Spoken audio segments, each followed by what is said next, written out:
On your view, what comes at the moment of death? How would you explain the traditional belief in continued existence? Well, I should say, first of all, I have no idea how it is that God preserves us. And so, but I think it's incumbent upon a thinker that wants to have a reasonable, coherent view that it at least be possible that we survive death. So it's important as a philosopher, if you think we are, as I do, tentatively, that we are essentially embodied beings. Survival of death does seem hard to understand. It can even look impossible on reflection. And so it's important that we be able to at least imagine some kind of scenario on which it could happen, consistent with the facts of death as we know them. So here's one way it might go. It's a very speculative, science fiction-y sounding suggestion, but it's just intended to be a possibility proof, right? An indication of one way it could go.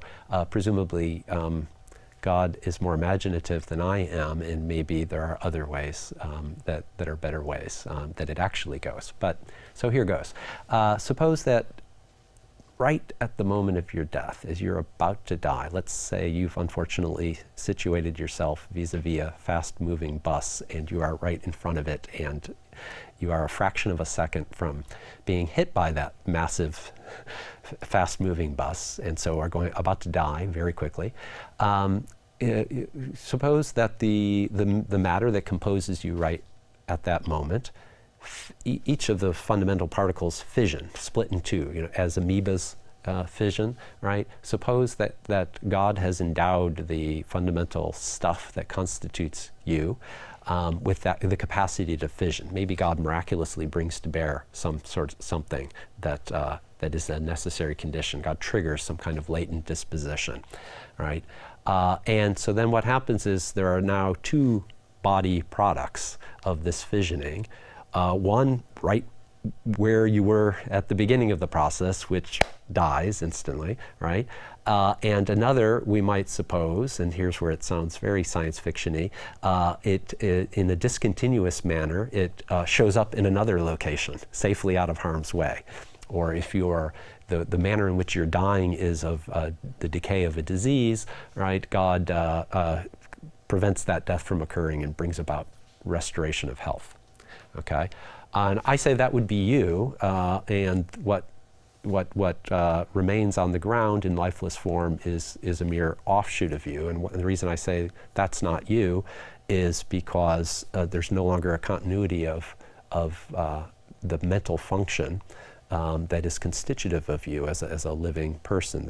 These mental functions that give you an identity as a composite whole, that make you a particular being, that's preserved in this other body. So I think it's possible. So I think this very sketchy, bizarre sort of picture perhaps shows that we could survive death, but it's an embodied survival of death. And this is contrary to the way Christians have traditionally thought about the immediate survival of death. They've thought that we've survived in a disembodied state until the time of the general resurrection.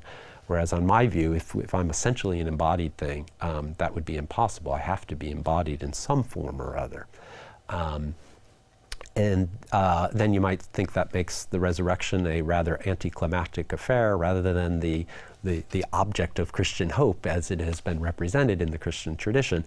But the reason the general resurrection is held out to us as something to long for and to hope for is that it's not just a time where we are restored to a bodily state, but we are clothed with immortality, as the Apostle Paul says, that we now, our bodies sown into the ground, perishable bodies are raised imperishable.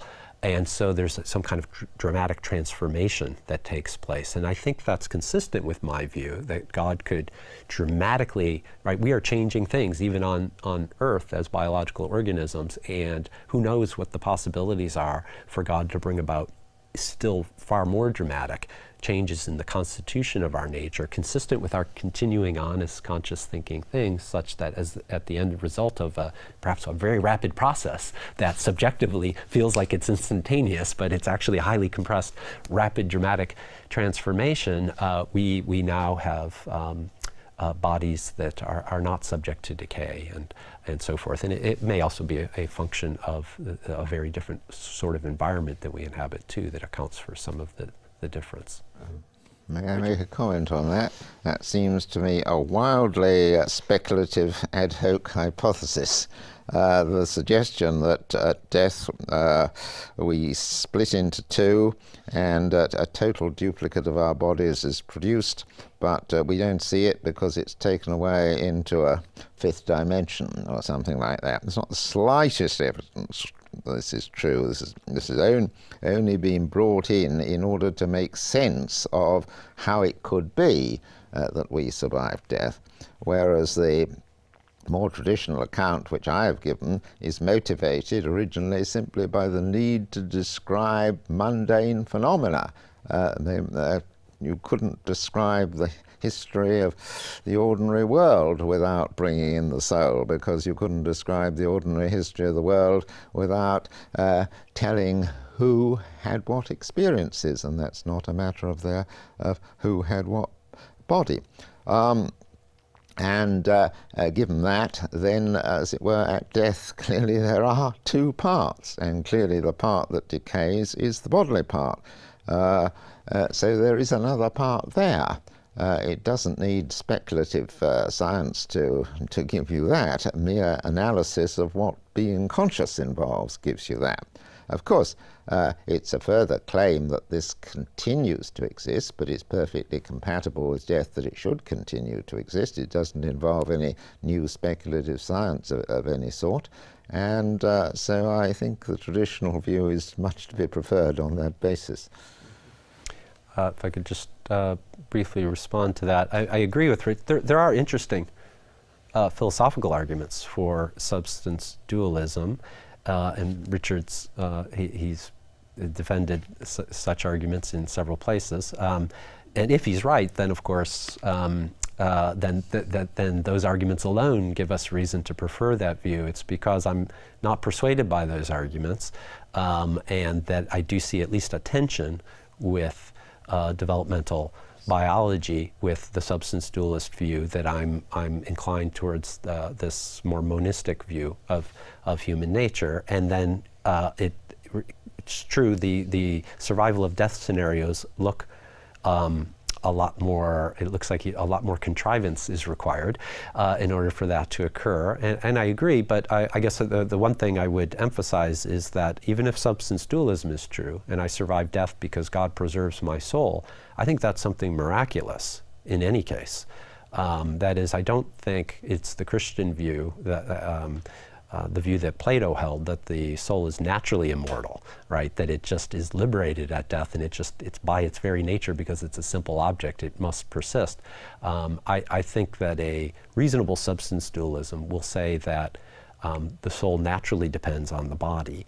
And so when the body decays and is no longer capable of playing that sustaining function, it requires divine intervention to keep it into being. So both views require that God act in a special way outside of ordinary natural processes in order to give us everlasting life.